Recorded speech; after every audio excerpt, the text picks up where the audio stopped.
Hello, I'm Dr. Nisa Khan. We just completed our sixth workshop of the series we started in the fall of 2025. The topic of the discussion was AI is quietly revealing the uselessness of modern mathematics and physics, and what does AI really run on? We discussed why AI doesn't think, but just computes based on algorithms. We discussed and reviewed that most math and physics axioms like F equals ma and E equals mc squared and power equals I squared r have never been proven at the fundamental level, and that AI is also unable to verify them universally. We discussed why AI and robotics are useful for many things, but that they are still based on Cartesian coordinate math and physics and have limited uses. We ended our workshop discussing in more detail why the proof for the Gaussian integral equaling to the square root of pi is not valid if it uses a substitution of variables or coordinate transformation from Cartesian to polar coordinates. The real proof must use a real phenomenon with real variables, and that requires understanding what exponential and logarithm functions are. This led to our final discussion on the strong parallel between the Boltzmann's entropy equation and what AI uses to mimic reality with the equation A equals ln of W. Both Boltzmann's equation and AI's usage of natural logarithm is abstract, and this can never enable one to describe what is real unless one starts with real and natural phenomena from which reasonable abstraction may be obtained in various circumstances. Here are some short clips from the workshop.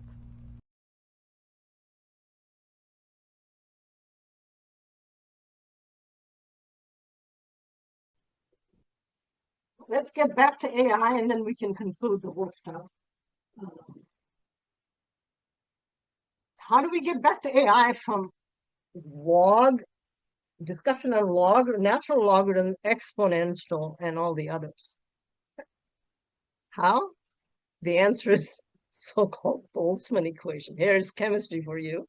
Lou, F equals K sub B ln of omega. Everybody read that? It's called the Boltzmann's equation. And what is S? It's this thermodynamic entropy. K is the Boltzmann constant. Again, these constants are there to fudge, lie to you, make something work out with a calibration. That's all it is. What is omega? Omega is supposed to be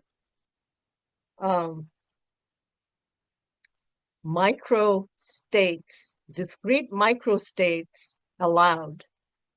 And what it means is the allowance of different clusters of particles to come together in certain arrangement forming states.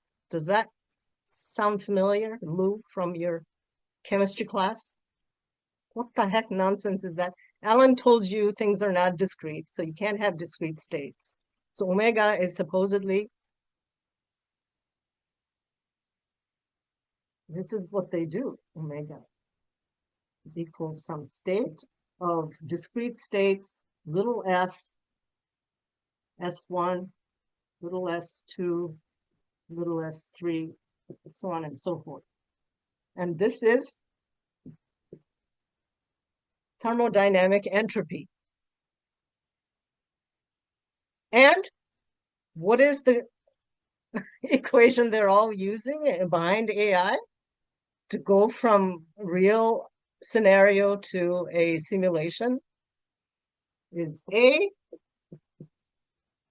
ln of W. A is supposedly the something about reality. So the A is analogous to S. Is reality a thermodynamic entropy, Alan? No, he knows it. Reality is meaningful. There's no randomness. There's no complexity. Okay? And there is no entropy. And yet, AI is now taking a real situation A and finding discrete W states within a data set and taking the exponent of it to get back to A, or taking a real scenario, taking the logarithm of it, and doing calculation from that.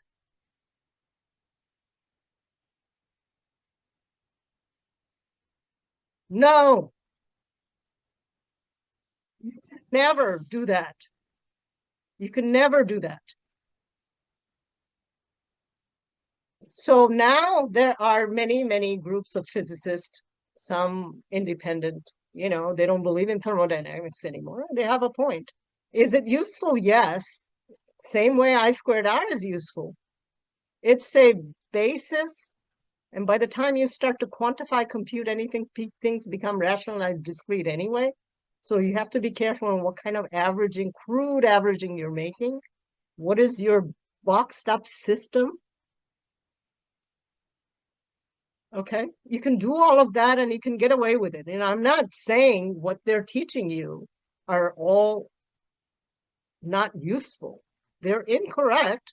And in order to understand their usefulness, you have to see how reality is turned into abstractness. And to do that, you have to follow reasoning. You cannot take this Boltzmann equation as a holy grail that he's describing reality. No, there is no entropy in reality. There is no discrete state in reality. But within a system, boxed up system, carefully, if I want to look at certain patterns and group them together, make sure these patterns show up every time. When would they show up every time? If I have huge control over that system. And huge control is what now? With human beings, we really don't have huge control. We only have a few things, control over a few things. That's why we box things up. Okay? So the reality is, is there an argument to all of this? Of course there is. And it all starts from biology. It all starts from life sciences, because you have to understand all these farmers. My grandfather was a farmer. My other grandfather was a teacher, headmaster of a huge school when education was worth something. Okay, so what does a farmer do? He cannot go dig holes like a mole and figure out what the roots are doing. Alan didn't do that either, but he knows darn well what the mushrooms are doing. He has a pretty good idea. So you observe above ground.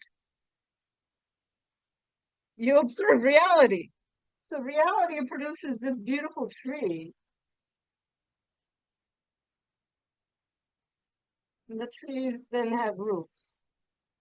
And it all starts from a seed, an egg. Yeah.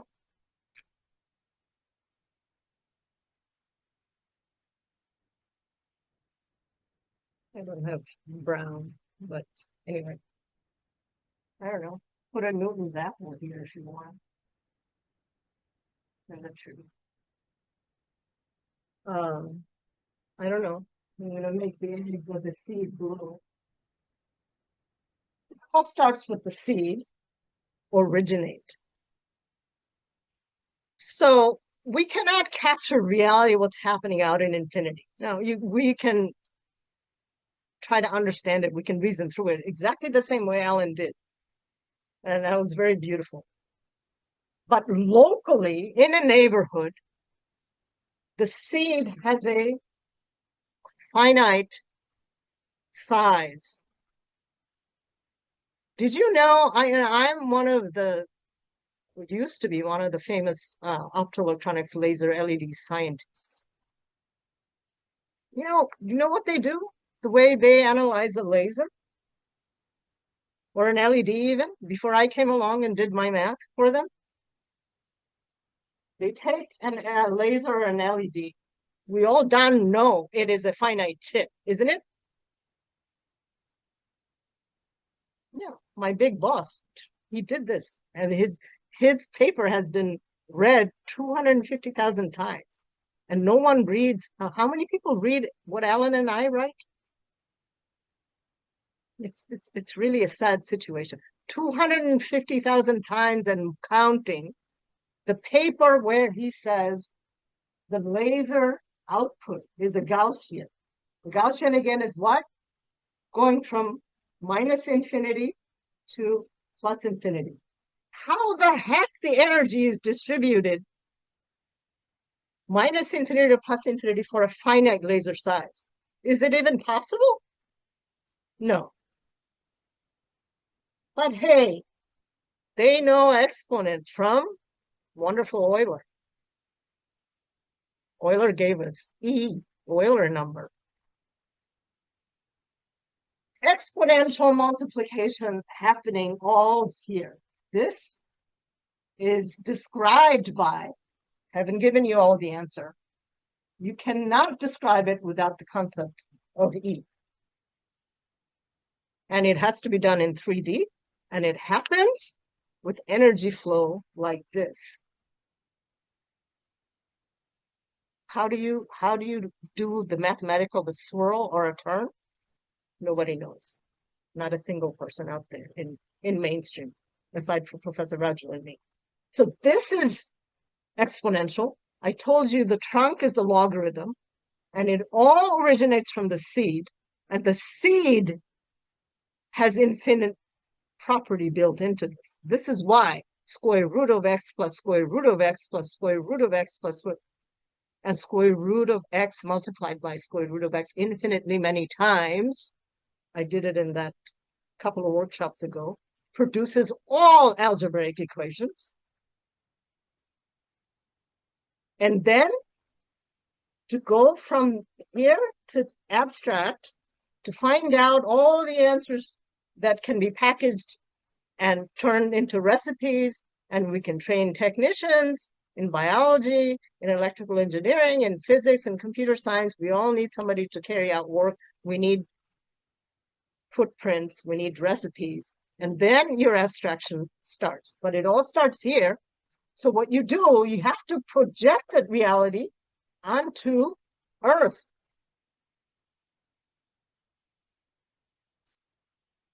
And you cannot do that without exponential functions and logarithmic relations.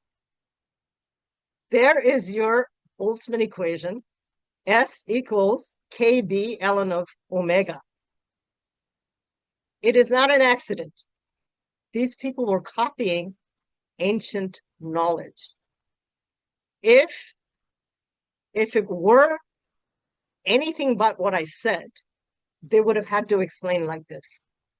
Not just give you a great formula we don't know, but Boltzmann had to be right because he was a genius. This is not how science, math, and humanity works in reality. Nobody great big comes out with a formula out of the blue, becomes famous for it, and we're done. And we're done. No, you cannot. So the tree, how far it spreads from that exposition, you can determine what the roots are doing. Or if you dug up the roots and study the roots, you can also figure out how the tree is going to grow. And if you know something about the seeds, you have all this knowledge, you need the knowledge too, and you need, knowledge can become recipes or something. This is not random. S is not random thermodynamic entropy. And omega is not discrete states. There is no discrete roots. There is energy binding them or including them. Ellen, maybe you can. Well, yes. What can I say? I mean, essentially, I think that you've covered an enormous amount of ground, quite literally, in this session, and but ultimately, we're talking about a very simple relationship, which is not rational.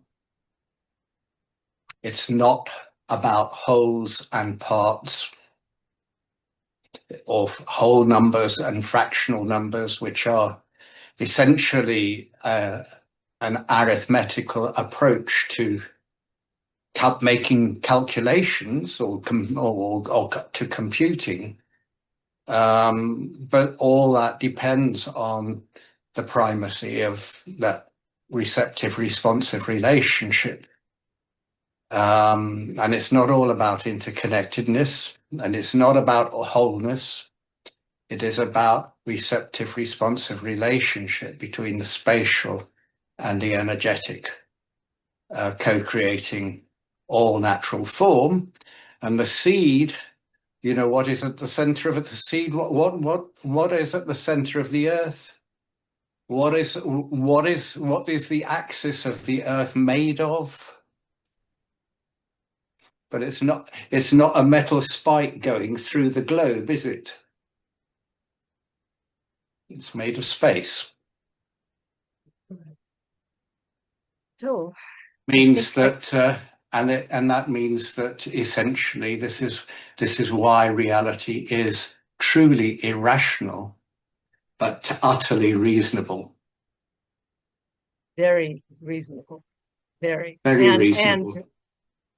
It would be very good if we could find a way to distinguish the two concepts of being reasonable and being rational. You can be reasonable and rational, but if you're only rational, you'll never be reasonable. Yeah. So right now, modern science is such that being 100% rational is the most brilliant, is the most intelligent, and is the way you're going to figure everything out. That is incorrect. I did cover everything I wanted to, so namaskar, and we'll just take a few comments as feedback, and then I'd like to conclude. Thank you. Okay, Jacek, you're back. Thank you. Any quick questions or comments? No. Like always, I learned a lot. The mathematics and the poems in conjunction are the best way for me. Great. How about you, Lou? You're on mute. Yes. Oh my goodness. I was just putting something in the chat there. This was a wonderful, wonderful session, Nisa. Thank you so much. Oh my goodness. I want my daughter to even see this. She's embarking on a degree in maths, and I'm thinking, oh my goodness, I don't know. She needs to listen to you and Alan. And I just wondered, actually, it came to mind as you were talking, just so phenomenal, around the seeds and all those terms from maths have come from life science. I'm wondering, have you connected with Vandana Shiva on this? What does she think of this? Because she talks about seed sovereignty. She's an astrophysicist. She's based in India. I don't know. I'd be interested to know what she thinks of your work, and Alan, if she does know about it. Hopefully we'll meet her. Yeah. She would like this workshop, and I she think she knows of would. me. Yeah. She knows of me because I went to meet Professor Raju in person in Delhi 3 years ago, 2.5 years ago. And at some point, Professor Raju told me that Vandana Shiva was a friend of his. And I said, why don't you ask her to come to our lectures in the University of Delhi? And at the last minute, Professor Raju wrote me an email while I was in Delhi saying she wishes us much luck, but she's too busy to come. And so I know she knows of me through Professor Raju. So she wishes us well, but she's got her plate full. She needs to listen to this. She needs to listen to this. As always, I enjoyed it. It inspires me. It extends my knowledge and everything that I am. Thank you so much.